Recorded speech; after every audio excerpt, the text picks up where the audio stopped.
বলো বন্ধু, পড়ে গেল ফোনটা, তখন হাত লেগে। এই তো এবার গরম করেছিলাম, ভুলে গেছি। দাঁড়া, তেল ঢালা হয়নি, তেলটা ঢালবো। কাঁচিটা আমার কাছে লাগবে না,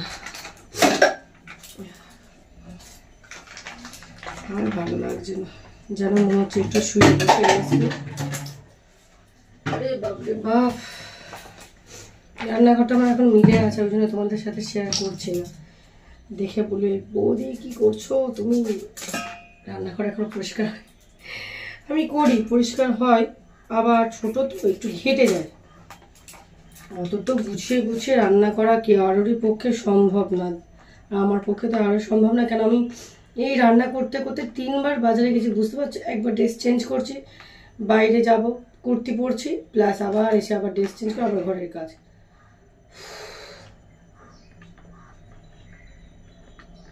বন্ধুরা, সো গাইস, আজকে আমাদের দোকান ঘরটা ছাইবে, তো উপরে টিন দেওয়া হবে। তো এবার যাবো দুপুরবেলা, দেখাবো, তোমাদের সাথে শেয়ার করব। তো মোটামুটি অনেকটা কাজই হয়ে গেছে, এবার পাথর লাগানো হবে। আমার হাজব্যান্ড বলছে তো সোমবার থেকে পাথর লাগাতে আসবে, দেখা যাক কবে কি আসে।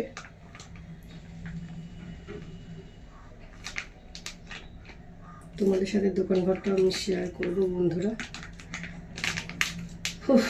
আজকে বিশাল কাজ, কালকেও সকাল থেকে একটু ব্যস্ত থাকবো, আর রোববার তো বলার জন্য সকাল থেকে আমি দুপুর পর্যন্ত ব্যস্ত থাকি। দুপুর কেন, বিকাল 4টে বললেই চলে। কেন বলো তো, যেহেতু আমি বলেছি আগেও যে আমাদের যেহেতু চিকেন শপ আছে, তো চিকেন শপে পুরো সকালবেলা থেকে আমাকে তোমার থাকতে হয়, হাজব্যান্ডকে হাতাহাতি হেল্প করতে হয়, তো এই জন্য 12টার দিকে আসবো। এসে আমি সকালবেলা দেখছি ভাতটা রান্নাটা ভাত করে যাব, আর তরকারি এসে করলে হয়ে যাবে। তো বন্ধুরা বলো, আচ্ছা বন্ধুরা, তোমাদের নর্মালি আমি পার্সোনালি একটা প্রশ্ন করে ফেলছি, সংসারী। তো একটা সর্ষের তেলের প্যাকেট তোমাদের কতদিন চলে একটু প্লিজ জানিও। সাদা তেল বলো, সর্ষের তেল বলো।